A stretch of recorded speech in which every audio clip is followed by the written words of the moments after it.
Não estou te escutando. Você está escutando o Chico? Não, eu não. Não, algo aconteceu. Vamos pedir para o Tiago ajudar o Chico para a gente escutar o Chico. O que será que aconteceu?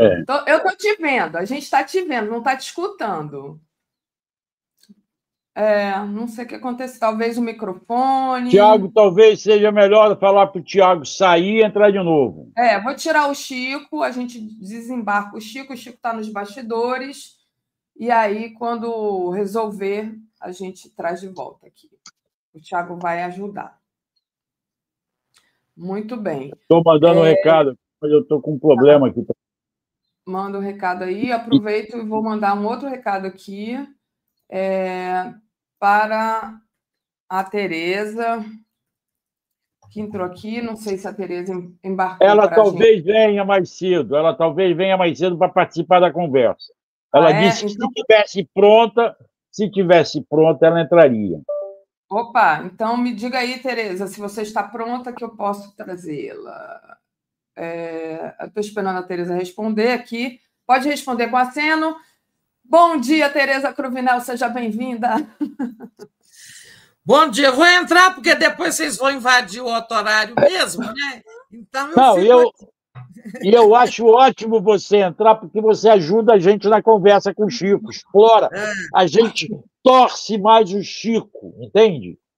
Agora estão dizendo, acho que agora vai. Foi, Chico? Bom dia. Oi, Chico. Vocês estão perguntando ou afirmando? Tá, afirmando. Agora foi afirmando. Foi, já entrou com a tua voz rouca. Você deve ter gritado muito ontem à noite. É isso. Não, nem precisou gritar, eu estava preparado para gritar.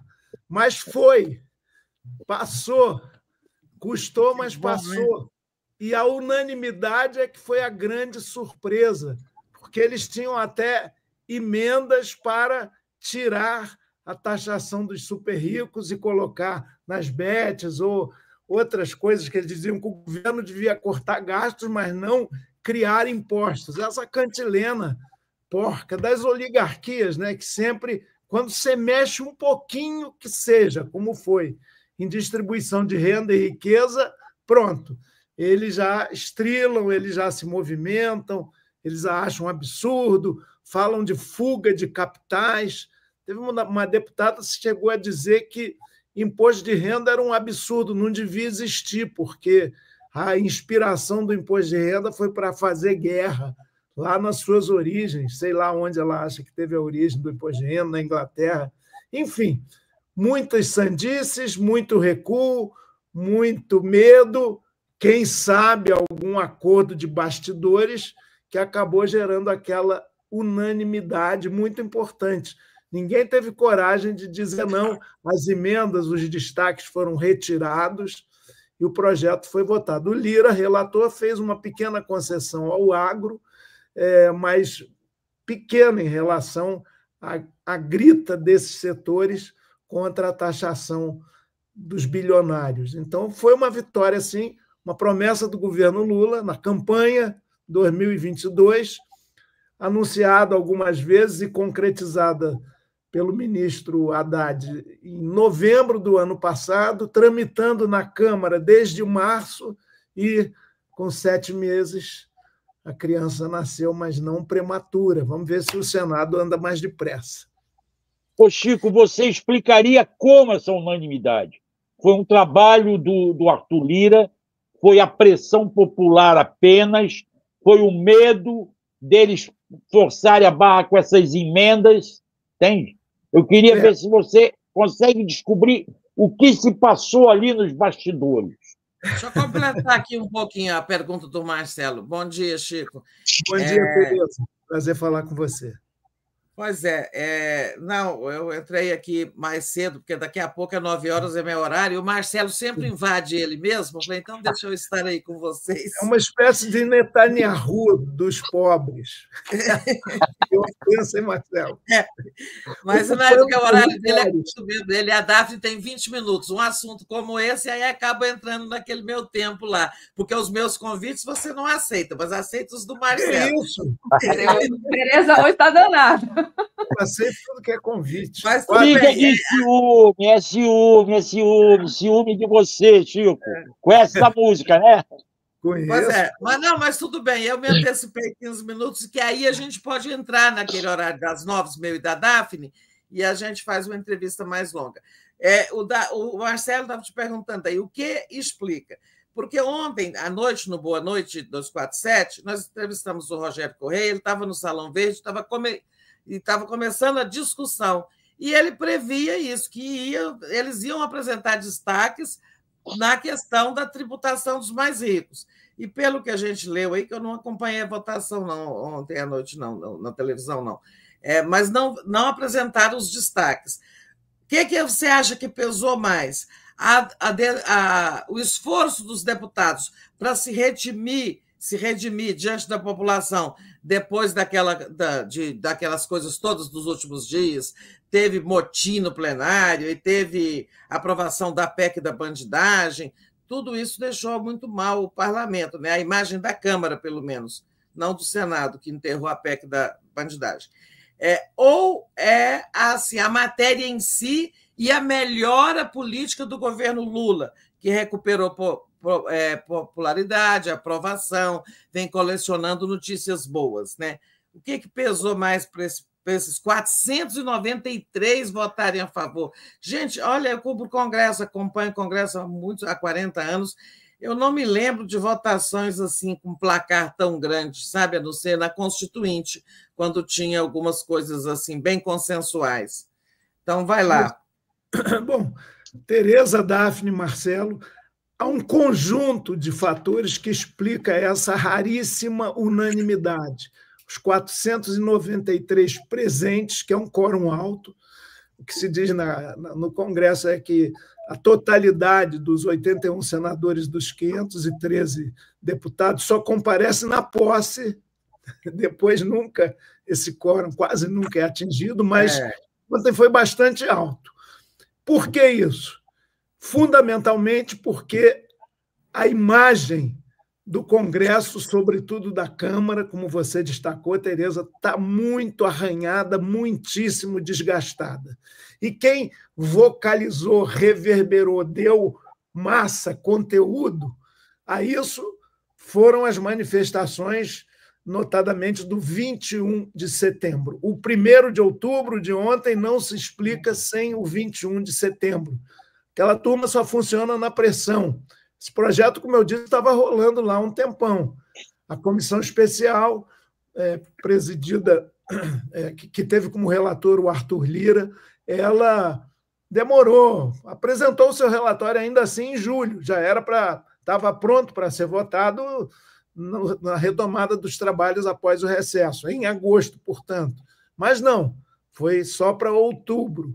O que deu o start mesmo foi o desgaste do Congresso, e todo mundo percebeu, o sepultamento daquela PEC da blindagem, da bandidagem pelo Senado, deixou a Câmara muito mal, o Hugo Mota muito desgastado. Aliás, o Arthur Lira, essa turma toda do Centrão, votaram na PEC da blindagem, né? É bom lembrar isso. 15 membros do Conselho de Ética, dos 20 titulares, também votaram nessa PEC. E eles comemoraram, celebraram, e a coisa reverteu, o tiro saiu pela culatra. Agora, também, iniciativa do Executivo, que desde sempre fala que isso era uma prioridade, mas tem minoria na Câmara, o governo. Um outro fator também foi o medo de se expor a praticamente um ano das eleições. Então, ninguém queria colocar o dedinho lá para isentar os muito ricos. Eles falam isso ao pé do ouvido, comentam, alguns chegaram a defender. Eu voto sim, mas esse governo só cria impostos, olha só, os ricos contribuem para o desenvolvimento nacional. Tinha aquele papo lá de quem não quer justiça social mínima. Então, eu creio que esse conjunto de fatores somou para esse resultado impressionante. Agora, a unanimidade me surpreendeu. Eu achei que devia ter uns 30, 40 votos contra. O Novo tem todo um arrazoado.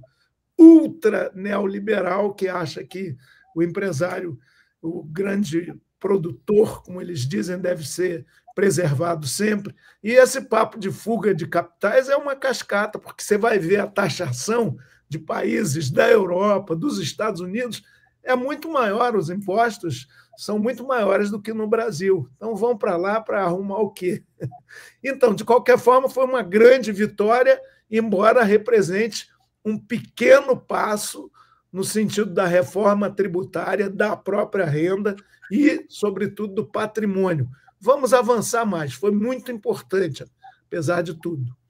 Eu queria falar sobre isso, Chico, justamente, né? Porque é uma grande vitória, como você falou, um marco na luta contra a desigualdade. No entanto, o impacto orçamentário, não sei qual é a abrangência disso, né? Se é limitado, como é que vai vigorar isso? Como é que você avalia o equilíbrio entre o ganho político imediato dessa aprovação unânime, que a gente já trouxe aqui, né? E o impacto econômico e social de médio prazo dessa medida? Eu queria que você falasse um pouquinho sobre isso também. É muito importante. Eu ouvi avaliações de gente que está detida na questão contábil, até na questão orçamentária mais diretamente. O entendimento é que 15 milhões de contribuintes que passaram a ficar isentos, quem ganha até 3 mil e pouquinho já é isento. Agora, se com esse aumento, essa ampliação da faixa para 5 mil, nós vamos ter 15 milhões. Isso significa que cada cidadão, cada cidadã que deixará de pagar o imposto pode ter, por mês, mais de R$400 para o consumo, o que movimenta a economia. Também para quem ganha até 7.350, vai ter uma economia, um dinheiro no bolso, um dinheiro de alta liquidez, de estimativamente R$250 mês. E isso movimenta a economia, além de distribuir renda, ainda timidamente. Então, essa dinâmica. E consumo significa também recolhimento de impostos, quer dizer, é um ganha-ganha nesse sentido, do orçamento da União, apesar de estar garroteado pelas emendas parlamentares, isso é um problemaço na vida brasileira, as emendas impositivas que fatiam o orçamento, fragmentam, além de cristalizar currais eleitorais. Essa mesma gente que fez a PEC da bandidagem e que queria, na verdade, votar contra a matéria de ontem, ficou constrangida, foi um sim insincero por parte de muitos lá. Essa gente reproduz mandatos com essas emendas, mas aí é um outro capítulo dos problemas brasileiros. De qualquer maneira, eu acho que, do ponto de vista contábil, inclusive a arrecadação ainda modesta, de até 10% de recursos não tributados, de ganhos nunca, sempre isentos, juros, dividendos, remessas para o exterior, ganhos de capital, isso tudo vai permitir um recolhimento bom para o governo. Como dizem lá, é compensação. Vai compensar, sim, vai estar muito equilibrado isso. Eles queriam sem compensação nenhuma para o governo, como eles dizem, parar de gastar. Queriam afetar o Bolsa Família, o pé de meia, o mais médicos, a agricultura familiar. Minha Casa Minha Vida. Minha Casa Minha Vida. Ia ter que cortar lá. E ontem já houve um contingenciamento de 1 bilhão na saúde. O governo se viu obrigado a fazer. Enquanto isso, as excelências estão preocupadas com austeridade, controlar gastos, aprovam na Comissão Mista de Orçamento uma aberração, que é fundão eleitoral de 5 bi. Claro que eleição custa, democracia é cara, mas eu afirmo com toda certeza, pela minha prática de vida e de muitos de nós do campo da esquerda, que dá para fazer campanha com metade disso, desde que seja com ideias, causas, propostas, debate, sola de sapato, saliva, e não esquemas milionários que invariavelmente levam à compra de votos. É a corrupção eleitoral que foi chancelada pela Comissão Mista de Orçamento antes de ontem. E então não dá para ficar falando de gastança e de irresponsabilidade. O projeto é muito responsável, esse de ontem, ele é muito equilibrado e, felizmente, foi aprovado na íntegra. As modificações que o relator Arthur Lira fez foram muito pequenininhas para atender lá certos interesses que estavam resistindo muito. Agora, a pergunta, bastidores, nenhum de nós do PSOL tem aqui na Câmara. A gente não é convidado. Aliás, o Paulinho da Força, por exemplo, não nos convidou, foi o único partido que ele não convidou para conversar sobre o projeto de dosimetria, que ele, como ele está chamando a anistia para golpista. Então, a gente fica excluído mesmo. Agora, eu estou assim, atento, nós estamos muito antenados para ver que contrapartida virá. Vão querer votar essa tal anistia esdrúxula semana que vem? Espero que não, porque há também uma forte atenção popular contra essa falcatrua antidemocrática. Tereza, vai. Então, Daphne, impacto econômico, acho que o Chico explicou bem, né, que vai ter esse dinheiro aí, cada pessoa vai ganhar um 14º salário, né, como se fosse um décimo mais um salário, ou cerca de R$400, R$500 por mês, que vão para movimentar. Agora, no orçamento, é minha pergunta, no orçamento, Chico, será que esses 10%, até 10%, né, essa cobrança dos que nada pagavam, essas pessoas mais ricas, né, essas rendas aí que estão sendo taxadas, elas pagavam cerca de 2,5%, quando pagavam, quando não era isenção total, quando um PM, uma professora, esses profissionais assim pagam 10%, que é nessa faixa de renda, assim, onde estão uma grande parcela dos trabalhadores brasileiros, né?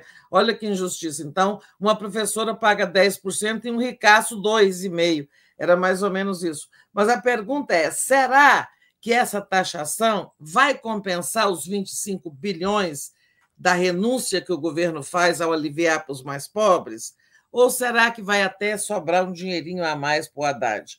Para o Haddad fazer ajustes de contas, antes que alguém me entenda mal, né? Será que essa conta aí está certa? Que essa taxação, ou ela é suficiente para compensar os 25 bi, ou será que ela até permite uma sobrinha? Uhum. Ou é exata? Eu acredito muito nos cálculos do Ministério da Fazenda. Quando ele fixou essas tarifas que vão até 10% para os ganhos extraordinários dos super ricos e até informou que são 144 mil pessoas no Brasil, ele estava com dados muito precisos. Poderia até, a gente sugeriu lá, íamos fazer até uma emenda para passar até 20% desses super ricos. Mas aí houve muita conversa, o pessoal achou que poderia atrapalhar e abrir o canal para outras emendas muito no sentido contrário, então a gente decidiu ficar moderadamente nos limites do que o governo estava pedindo. Mas eu vejo, por exemplo, a arrecadação do IOF, que eles também fizeram uma grita danada, queriam cancelar, e o Supremo garantiu, ela também está sendo bastante robusta esse ano. As contas estão boas para garantir programas sociais.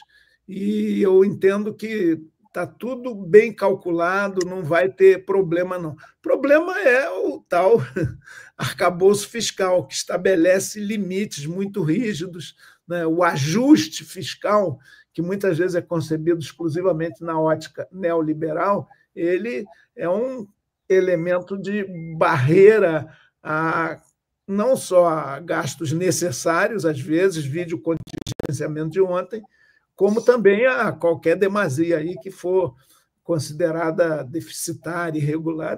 Essa preocupação eu não tenho, não. E o bem-estar, a economia, você sabe muito bem, Tereza, Daphne e Marcelo, vocês sabem bem que a economia não é só acumular capital, investir, desenvolvimento abstratamente. A economia é bem-estar da população. Aquela história lá do Médici, do tempo da ditadura, a economia vai bem, mas o povo vai mal, é uma contradição nos seus próprios termos. Toda economia só vai bem quando o povo tem condições dignas de vida. Isso vai melhorar um pouco a vida dos brasileiros, na média, sem dúvida. Eu quero fazer 2 colocações. Posso, Daphne? Sim, deixa eu só agradecer rapidinho aqui, agradecer ao José Carlos, que entrou como membro. Obrigada, José Carlos. E o Rodrigo Carvalho, que pergunta que quem ganha 7.400 terá alguma isenção, correção no imposto. Aí eu terá uma redução, né? Terá uma redução, pelo que a gente entende. Não, é 7.350, né? Ele estourou por R$50. E aí, deixa eu dar essa informação. A gente está trabalhando, eu falei muito isso ontem lá na discussão da matéria, que é muito importante fazer uma revisão geral da tabela do imposto de renda. Isso. Ela já teve muito mais faixas lá atrás. Agora ela está estacionada em 3 ou 4 faixas que são muito cruéis, não ajudam a se fazer justiça tributária. Então, e o governo reconhece isso, só que tem que ter condições políticas para implementar. E a Fazenda também. Então, nós temos que criar novas faixas de tributação do imposto de renda, porque, às vezes, a pessoa pula de 4.500 para... Por R$50, ela vai passar lá para a tabela de cima. Às vezes entra nos 27%, uma defasagem enorme a outros milionários aí sim que pagam 27%. O nosso ouvinte telespectador, ele olhou lá o olerite, o salário dele, e falou, poxa, por pouco eu não entrei. Mas... isso é uma próxima etapa. A gente tem que buscar... aprovar a correção automática da tabela, né, Chico? Pois é. Isso no Brasil é automático. O aluguel se reajusta pelo IPCA, não sei mais o que. Claro. E só a tabela do imposto de renda não tem um reajuste automático. Bateu a inflação, bate nela, né? Tinha a proposta... Deixa eu fazer. Teve uma proposta dessa, da Tabata, que deu ontem uma entrevista aqui no 247, que reajustaria. Pelo que eu percebi, houve até um problema à noite. O Arthur Lira encampou a proposta, chegaram a começar a votar o projeto do Arthur Lira, tiveram que paralisar, porque os técnicos do Congresso da Câmara alertaram a ele: ao você autorizar o reajuste automático dos R$5.000, para que daqui a um ano não fique valendo menos, você tem que dar uma opção de novas receitas para cobrir isso. E isso não está na emenda. E aí, por isso, o Arthur Lira teve que tirar. Mas há um debate que a Tabata do Amaral e alguns, inclusive o Sola, do PT da Bahia, assinou junto com ela essa proposta, que é o reajuste desses 5.000. Que precisa ser feito. Certo? Exatamente, claro. E foi isso mesmo, Marcelo. Inclusive, a gente já tinha votado, já tinha 480 votantes, quando o Hugo Mota, presidente da sessão da Câmara, anunciou que tinha lá um probleminha que foi detectado. Aí o Arthur Lira foi à tribuna de novo, explicou tudo isso que você falou, e a votação não foi nem apurada, mas foi refeita, já sem esse tipo de problema, que, na verdade, é uma solução que temos que alcançar. Tiveram que excluir... Chico, me explica. Tiveram que excluir do texto base já votado o reajuste automático.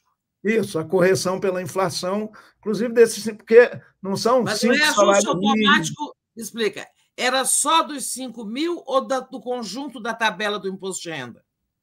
Eu acho que era só dos 5.000. Eu acho que era só dos 5.000. Eu não estou recordando direito a emenda da Tabata, que todos nós endossamos, assinando. Era um destaque do PSB. Pedro Campos estava muito empolgado com isso. Um bom destaque, consideramos, íamos votar a favor, mas me parece que era só em relação aos R$5.000, porque é um valor, né, que tem inflação, é evidente. Não, e não são 5 salários mínimos. Teve que ser excluído por quê mesmo? Porque não estava na previsão orçamentária, tem uma série de detalhes. A previsão de como... Receita apontada. A compensação. A compensação. Qual seria a compensação para essa nova despesa quando reajustasse lá na frente? E aí ficou a indicação para o governo enviar essa proposta, aí sim, mais geral, de reajuste da tabela do imposto de renda geral. Vamos aguardar. Chico, agora vai para o Senado, né? Tem algum obstáculo? Como é que você vê aí a expectativa para a tramitação no Senado? Eu vejo com otimismo e com celeridade. Eu acredito que no Senado as coisas são mais fáceis. O governo tem uma ligeira maioria. Oi? Tem que ser hoje por causa do prazo. Não, tem que ser esse ano, né? Em tempo hábil. Não, tem que. Como tem cobrança Como tem cobrança de imposto, tem que ter a noventena. Além da anualidade, tem que ser 90 dias antes do início da cobrança, ou seja, 90 dias antes de 1º de janeiro. E 90 dias antes de 1º de janeiro é amanhã. Não, mas olha, o imposto vai ser declarado e cobrado ou isento na declaração do ano que vem, 2026. Sim, mas o fato gerador é esse ano.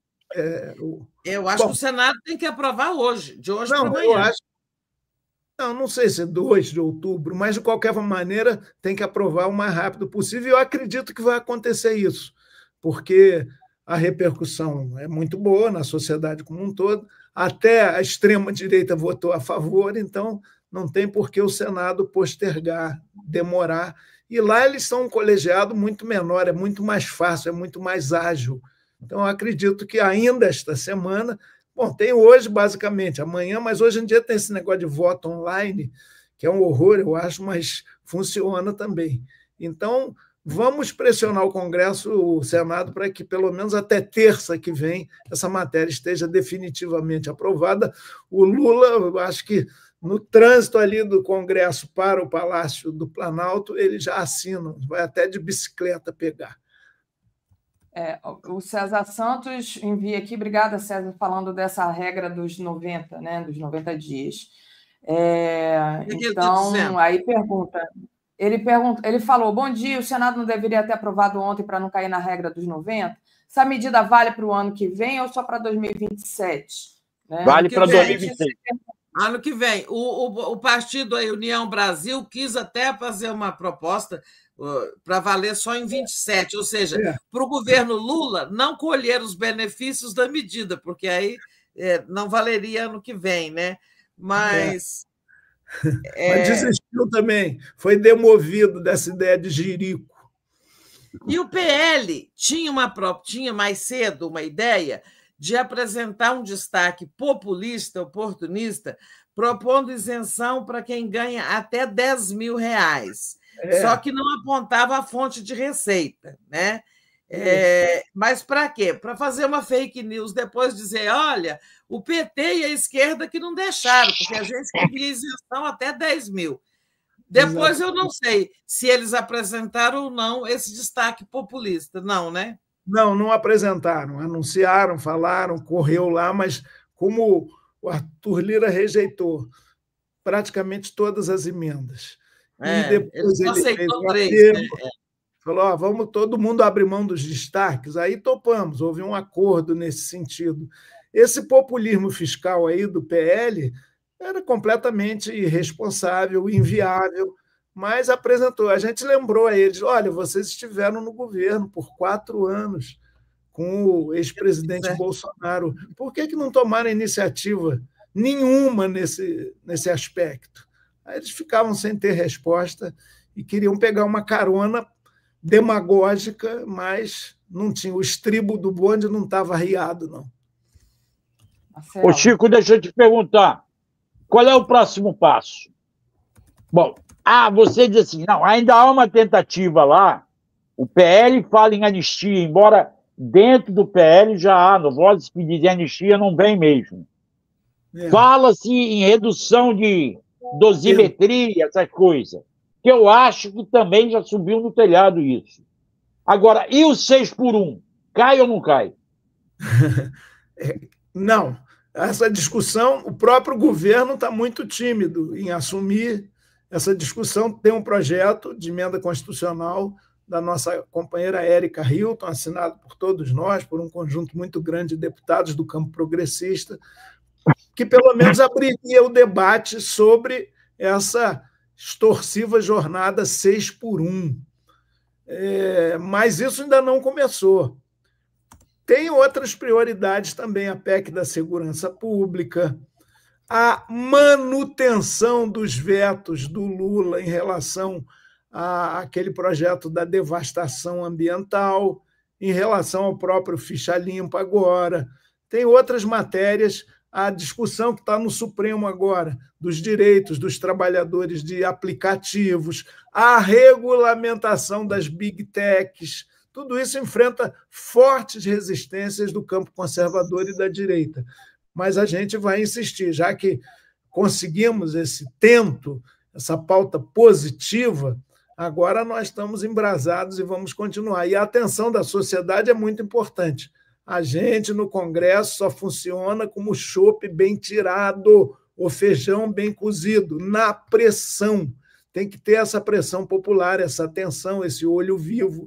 Senão a gente fica isolado lá e acaba se perdendo naqueles corredores, naquelas salas, naqueles interesses menores e ainda dominantes no Brasil. Como manter o povo na rua? Como manter o povo na rua? Essa é a grande pergunta. Claro, e também não é fácil, não. Ninguém vai para a rua todo domingo, toda semana.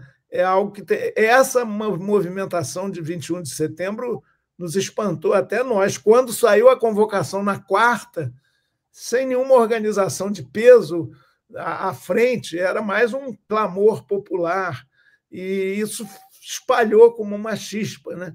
A sociedade hoje é muito diferente. As estruturas intermediárias, OAB, CNBB, ABI, elas perderam o peso de antigamente. Hoje em dia, cada um é o comunicador das suas próprias ideias. Tem também um lado de reforço do individualismo, que é ruim, mas quando uma ideia pega e contamina e viraliza, como se diz atualmente, antes falar viralizar era um perigo, que era sinal de doença. Hoje em dia, todo mundo quer viralizar. Então, isso muda um pouco a própria correlação de forças. Tanto que a direita no Brasil ganhou uma capacidade de mobilização só vista nos anos 30 do século passado, na ascensão do nazifascismo e do integralismo aqui. A AIB, Ação Integralista Brasileira, filiou milhões rapidamente. Agora, essa direita voltou, chegou ao poder com Bolsonaro, foi um desastre, tem muito desgaste, e, de fato, a Tereza falou um outro elemento que contribuiu para ontem: a recuperação de índices de popularidade e aceitação do governo Lula é muito importante. E essa turma, você sabe, né? O Centrão, ele é biruta de aeroporto, vai para onde o vento sopra. Então, eu já vejo algumas movimentações, alguns reclamando, coçando a cabeça. Pô, a decisão do União Brasil e do Progressistas de sair do governo é um problema, não só pelos 140 cargos que a gente vai deixar, mas também porque o governo está melhorando, o Lula é capaz de ganhar de novo. Aí eles começam a fazer esse raciocínio oportunista e politiqueiro. Mas isso também conta. O governo está melhor, eu espero. Eu não tenho visto pesquisa muito recente, saiu alguma hoje, ontem, mas parece que está consolidando muito. Eu brinco que esses caras adoram um clube de tiro, mas eu não sabia que eles estavam se especializando em tiro no próprio pé, porque é impressionante como estão fazendo isso. Toda hora, todo dia, tem um tirambaço no dedão deles próprios. Muito bom. Chico, parece que em relação a essa questão de mobilização popular, isso aqui é uma sociologia de botequim que eu estou fazendo, mas a prática ensina. Está mais fácil mobilizar a sociedade contra alguma coisa absurda, ou seja, por indignação, como foi no caso daquele projeto do aborto, lembra? Lembro. Aquilo criminalizava a vítima, né? E tal. E aquilo levou as pessoas a uma grande movimentação nas redes, que forçou o recuo lá na Câmara, como agora nós não fomos para a rua defender a aprovação da isenção fiscal, da isenção do imposto de renda até 5 mil. O que levou a uma manifestação de 21 de abril foi, sobretudo, a indignação com a PEC da bandidagem. Né? Mas não quando tinha, você chama isso... a favor de alguma coisa, a mobilização é menor. Quando é para barrar um absurdo, aí as pessoas ganham mais ímpeto. Né? São os tempos distópicos. Né? O vir a ser, a utopia, a esperança não estão tão fortes quanto antigamente, mas é preciso resgatar isso, né? Pautas propositivas e ânimo civilizatório, busca de um ideal mais à frente. Agora, havia também, Tereza, nessas manifestações, eu tive diretamente, fiquei 12 horas seguidas em Copacabana, naquele domingo, e tinha um carrinho de som lá, não tão forte e bonito quanto dos artistas, mas tinha o nosso carro de som dos ditos políticos, né? Todo mundo ali era político, inclusive os artistas, no melhor sentido da palavra. Mas ali a gente enfatizou muito. Nenhum dos oradores dissociou o repúdio à PEC da bandidagem, ao corporativismo, à falta de ética na política, a avanço de pautas como essa da isenção do imposto de renda. Isso era sempre muito bem recebido, mas você tem razão. O eixo, o grande repúdio foi a indignação com essa PEC. E eu percebi... Com a PEC e com a anistia, né? Também tinha isso, anistia para bandido, não, em menor escala, mas tinha também o repúdio. Para golpista. Para golpista. Tanto que uma das palavras de ordem era sem anistia. Né? Claro, e retumbava. Copacabana, Paulista, todas as grandes capitais. Agora, uma coisa que eu percebi... Foi uma manifestação, mas o eixo principal eram as duas, anistia e fora... bandidagem sem anistia. Repúdio da bandidagem. Mas é verdade, as pautas propositivas eram mencionadas, como a semana de 5 dias, o fim da semana de 5 dias também. Né? Mas eu reparei, Tereza... Qual a lição que você acha assim, olha... Eu acho que uma lição desse episódio da tabela do imposto de renda foi aquele momento em que o governo e as forças progressistas foram para as redes sociais, fizeram uma grande cruzada nas redes sociais com a palavra justiça tributária, com a expressão justiça tributária. Aquilo fez pegar, né? Talvez a gente tenha que aprender aí que é importante fazer uma blitz nas redes sociais em torno de pautas progressistas, quando tiver uma em pauta. Né? Sem dúvida. Mas o êmulo, a instigação do contra, do não, ela continua predominante. Eu vou dar um exemplo concreto, que também vivi. A gente estava junto lá quando aprovaram a tal PEC da blindagem da bandidagem. Nós denunciamos fortemente, os caras comemorando, também urgência para anistia para golpistas, rezaram Pai Nosso, parecia time de futebol, Pai Nosso que está no céu, porra, santificado seja... Um furibundo que eu duvido que Jesus tenha orado assim, quando ensinou os seus discípulos a rezar. Pai Nosso, Pão Nosso, o coletivismo, uma coisa muito linda essa oração, que é a mais conhecida do mundo. E ali foi rezada como o time no vestiário que vai entrar para rasgar o adversário. Eufóricos. E foi revertendo. E a gente denunciou muito nas redes. E com ampla repercussão. Pois ontem, a repercussão nas redes, ontem à noite, pelo menos, desse assunto, foi muito menor que o da PEC da bandidagem. Pois é. Então, eu fiquei até meio... decepcionado, assim, poxa, ninguém está se interessando nisso, que é alto interesse. Mas hoje eu já vi que cresceu um pouco. Eu até vou olhar os Trend Topics, como é que foi ontem. Então, foi assim, né? Igual você está falando. Foi isso, não estava na cabeça, não? É como se a população falasse assim, aprovar coisas boas é obrigação do Congresso. E é verdade. Agora, quando quiserem aprovar o que nós não aceitamos, a gente protesta, que é uma posição meio passiva, né? Eu só me mexo para evitar o que é ruim. Aprovar o que é bom é obrigação deles. O que é um pouco verdade também. A gente está lá para isso, para defender o interesse público, o bem comum. E agora, não é a carência dos parlamentares do elogio nas redes, porque o que eu ouvi de autoelogio ontem foi o tempo todo. Nós, a começar pelo Hugo Mota, né? Essa casa é amiga do povo, sempre esteve ao seu lado, e não sei aqueles discursos laudatórios, a grande unidade. Nós aqui agora estamos confraternizando, é uma beleza, o parlamento é o melhor do mundo, menos. Portanto, essa visão crítica, desconfiada da população, eu acho que tem um lado positivo também. Ficar atento, não vai cair, porque a gente é bom, né, de lábia, e pode vir uma pauta bomba semana que vem, não tenho dúvida, não. Há possibilidade de retroceder. O avanço ainda não está consolidado, nem está certo que será continuado. A gente vai torcer e lutar por isso. Pois não, Diga, Marcelo. Não, o que eu quero colocar é o seguinte: a minha preocupação volta-se, continua sendo, tenho falado isso todas as conversas, com a eleição de 26. É óbvio que o presidente Lula ganhou força, tem até quem aposte que venha no primeiro turno. A minha preocupação não é o Lula, não é a presidência da República, é o Congresso, é o Senado e a Câmara.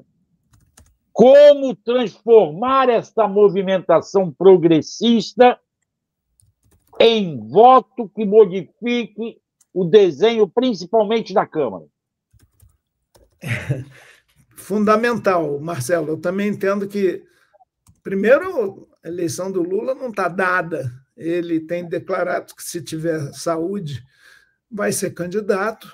Isso é importante, essa disposição dele, porque cansa muito, desgasta.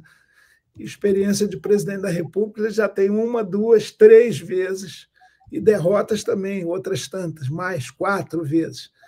É um democrata e é o candidato que tem para continuar nesse momento. É preciso pensar na renovação da esquerda, é preciso garantir essa eleição que vai ser batalhada e difícil. Não pense que ter Elon Musk e companhia, as Big Techs, que são as maiores empresas de comunicação do mundo hoje, com mais força que as instituições bancárias e industriais, é um mundo novo. E esses caras têm poder. E para eles manipularem uma campanha eleitoral não é difícil. Então, tem tudo isso. Não vai ter, ao que tudo indica, regulamentação básica dessas plataformas.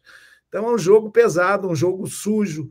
Mas, é claro, o voto para o parlamento é fundamental. E qual é a solução? De qualquer maneira, quem estava nas ruas naquele domingo é um pouco o nosso eleitorado, lato sensu, no Brasil inteiro. A gente tem que ir além, tem que falar com os diferentes e os indiferentes, ter uma linguagem que acolha, respeitar as diferentes expressões culturais ou de hábitos do povo, que é muito conservador no Brasil. Temos que chegar até eles, né? Não se trata de amenizar o discurso, pelo contrário, eu acho que o Lula avançou quando começou a firmar algumas pautas que ele proclamara na campanha, mas que estava... O governo é de uma coalizão amplíssima, tem gente de direito fisiológica dentro do governo, alguns estão saindo agora, felizmente, mas tem que ser um governo afirmativo, propositivo, ir para cima nas pautas de grande interesse público, como essa de ontem,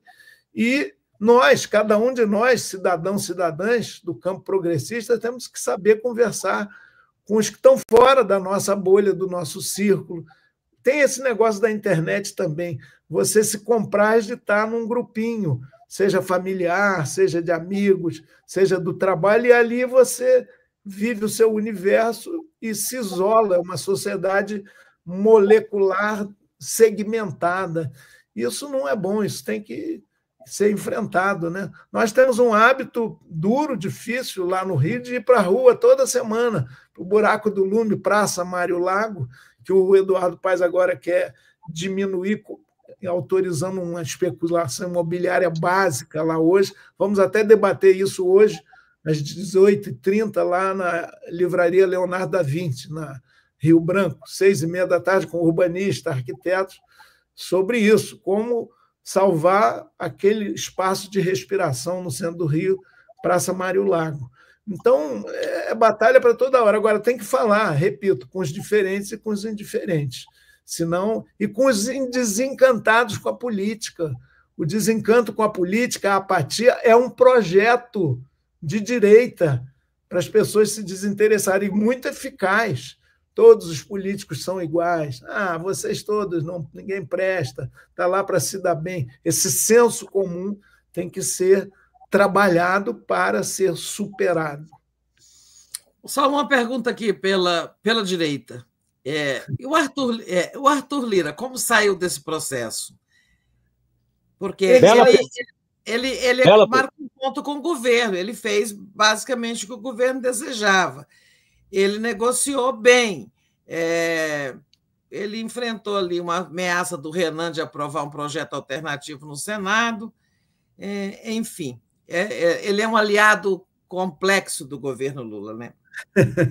Boa definição, Tereza. Um aliado complexo, um aliado incerto, um aliado bissexto, um aliado não muito seguro.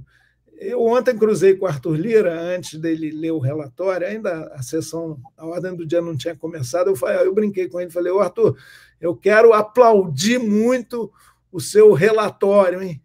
Aí ele brincou e falou, se acontecer isso, eu vou ficar meio preocupado, porque ele sabe que as posições são distintas. Depois ele foi defender o relatório, não sei se prestaram atenção, quem estava lá dentro do plenário vê, né? Ele foi para o palanque que a direita usa, lá do lado do campo da direita.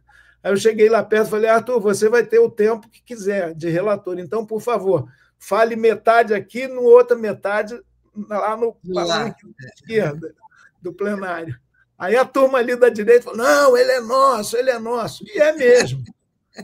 Pela história de vida, por ser do PP, o Arthur pelo partido, com a prática que tem. Agora, ele tem essa característica mais singular, nesse sentido, muito mais afirmativo que o Hugo Mota. Ele tem um poder, ele exerce o seu coronelismo político com mais eficácia e mais força e mais autoridade que o Hugo Mota, que ontem estava colado com ele e falou dos louros da vitória, graças à Câmara, de certa forma, a minha presidência. Está certo, cada um vai defender lá o seu lado. Puxar sua azeitona, né? Agora eu não sei também, porque essa turma não bate prego sem estopa, né? Então, tem sempre o seguinte, olha, eu vou fazer isso, garantir isso, também para a popularidade dele, que é pré-candidato ao Senado em Alagoas, contra o Renan, que Renan Calheiros no Senado já tinha apresentado um projeto similar, que estava andando mais rápido que o da Câmara, a Câmara resolveu a parada ontem, 2-1, digamos. Então, ele também está de olho na eleição, o que é natural também, repito, mas tem um conjunto de fatores que levaram a essa posição firme dele, e há um relatório que eu ficava preocupado mesmo. Eu era da comissão especial, junto com o nosso companheiro Ivan Valente, e eu vi que o lobby das grandes empresas, dos bilionários, era forte lá. E ele foi tenteando o governo, sempre disse que queria o projeto na íntegra, isenção para 5 mil, redução para 7.350, sem a compensação da taxação dos super ricos, ficava desvirtuado o projeto. Não podia, uma coisa não era dissociada da outra, como alguns queriam. Então, isso foi garantido, felizmente. É o Arthur Lira, né? Esse certo enigma, mas a gente sabe... Sendo Arthur Lira, né? O Arthur Lira sendo Lira. Ele teve boas relações com o governo Bolsonaro, mas ontem foi bem, eu tenho que reconhecer. Foi um bom relatório. Ô, Daphne, eu estou recebendo aqui recado da Júlia e do Tiago, que são os fiéis assessores do Chico, de que ele tem compromisso agora às 9h30 e tem que sair. Perfeito. Então, eu não quero brigar com a Júlia e com o Tiago, porque eu quero depois que ele me ajude a trazer o Chico de novo aqui. Tá? Agradeço a ele. Então, vamos lá encerrar para deixar o Chico sair. Vai, Tereza, você encerra. Mas, como eu cedi aqui o espaço, fiz essa negociação, agora eu vou encerrar, tá? Vou encerrar perguntando para o Chico assim, o que é que você acha mais relevante para esse momento, para essa sequência? Eu acho, em função dessa coisa absurda que está acontecendo, que é o envenenamento das pessoas através de bebida alcoólica, que seria a PEC da segurança, para que o governo federal, por exemplo, como agora está entrando nessa investigação, contrariando o governador Tarcísio de Freitas, por exemplo, mas a Polícia Federal está investigando isso. É uma amostra de como é importante na segurança a gente ter a União participando, né, da Política Nacional de Segurança. Você acha que poderia ser a PEC da segurança nova prioridade? Olha, o ministro Lewandowski já fez N reuniões com bancadas estaduais de representação dos estados, com parlamentares de toda ordem, com governadores, com secretários de segurança, para, afinal, mandar o projeto de emenda constitucional. Ele está lá pronto para ser discutido e votado. A gente não quer votar uma emenda... Fala CCJ, né? Tem um processo lá. Mas isso eu considero que é prioridade, sim. Quem é que vai se votar agora? Vai ter sessão na Câmara, por isso o pessoal está me apressando aqui. Então vai lá. Vai se votar a urgência no velho viés punitivista. Vamos transformar a adulteração de bebida que causa morte como crime hediondo. Tá bom, tem um simbolismo. Não resolve, né? Não é isso que resolve. E eu quero elogiar a Polícia Federal. Ela está muito boa, tem que ter um trabalho danado para uma corporação que tem 13, 14 mil servidores apenas, ela está se desdobrando, sendo muito forte. Em alguns lugares, com a colaboração dos governos estaduais, e em outros, por mesquinharia política, nem tanto. Então, eu acho que isso é muito importante. Mas também é preciso que o tal projeto da anistia, que fica aí alimentando o golpismo, uma discussão estéril, inútil, que não interessa à sociedade brasileira, isso tem que ir para o lixo logo, arquivar logo. Paulinho da Força sumiu esses dias, eu nem vi ele lá no plenário.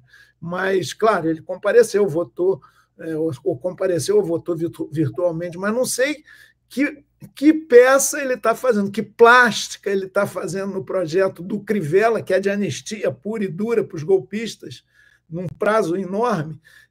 Como é que ele vai transformar isso em algo que é próprio do Código Penal, que é a alteração da dosimetria das penas? Enfim, o que vai vir dali? Isso atrapalha, isso não é o interesse da sociedade hoje. Tem tanta coisa mais importante para a gente votar, inclusive, repito, apreciar vetos, resolver logo a questão do projeto da devastação e do projeto do ficha limpa. Está lá, os vetos do Lula foram apostos corretamente.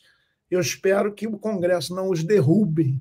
E vamos ver, tem muita pauta positiva, tem muita coisa boa, muita ideia boa no Congresso Nacional. É só fazer elas avançarem, é só o querer político que resolve. Mas, para o querer político da casta política se afirmar, tem que ter a base, a massa, a rua ecoando dentro do palácio, a praça cobrando. Vamos nessa. E, claro, o 247 ajuda muito nesse sentido. Vamos nessa. Obrigada, Chico. Grande beijo, bom trabalho para você. Obrigado, Chico. Chico, olha, Chico, um convite para você. Terça-feira que vem, na ABI, vamos lançar o livro da Tereza. Sobre TV pública. Que legal. A guerra da TV pública, a guerra que você viu, né? A guerra da criação da TV pública e as questões atuais de mídia, comunicação pública e jornalismo. Mas terça-feira eu sei que é difícil, Marcelo, irem à ABI, porque terça-feira eles vêm para Brasília. Mas eu vou mandar para a bancada do Rio o convite. Manda. Vai ser possível para nós, terça à tardinha, à noite, né? A gente vai estar. Mas você deve ler esse livro depois, porque a esquerda, e sobretudo a esquerda parlamentar, não compreende até hoje corretamente a questão da comunicação pública e sua diferença da comunicação estatal. Pois é. Eu tenho um problema conceitual grave que a esquerda sofre. Por isso foi muito difícil fazer a EBC, e tem sido, continua sendo. Claro. Sucesso. Obrigada. Projeto aí. Tá bom, gente. Até mais. Até mais. E eu vou me despedir.